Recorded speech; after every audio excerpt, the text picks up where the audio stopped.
गेल्या काही दिवसात बांगलादेशमध्ये एक खतरनाक राजकीय नाट्याची पटकथा लिहिली जाते. पटकथेचे लेखक दिग्दर्शक स्वतः मोहम्मद युनूस हेच आहेत. या पटकथेमध्ये मुख्य भूमिका सुद्धा त्यांचीच आहे.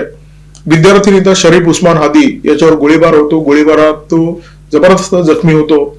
जखमी अवस्थेत त्याला एअर अँब्युलन्सने सिंगापूरमध्ये हलवलं जातं. उपचारादरम्यान त्याचा तिथे मृत्यू होतो. त्याचा मृतदेह ढाक्यामध्ये परत आणला जातो. मोहम्मद युनूस राष्ट्रीय दुखवटा जाहीर करतात. देशाचा राष्ट्रध्वज अर्ध्यावर खाली उतरवतात. त्याच्या अंत्ययात्रेमध्ये सामील होतात आणि या अंत्ययात्रेमध्ये ते अशा प्रकारचं नाटक करतात की आपल्याला जबरदस्त धक्का बसलेला आहे.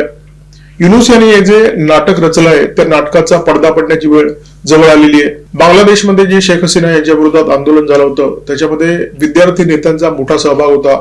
उस्मान हादी त्याच्यामध्ये सगळ्यात आघाडीवर होता. हादी अत्यंत आक्रमक होता. मोहम्मद युनूस सत्तेवर आल्यानंतर तो अधिकच चेकाळला. सातत्याने भारत विरोधी विधानं करायला लागला. भारताच्या विरोधात गरळ उकायला लागला.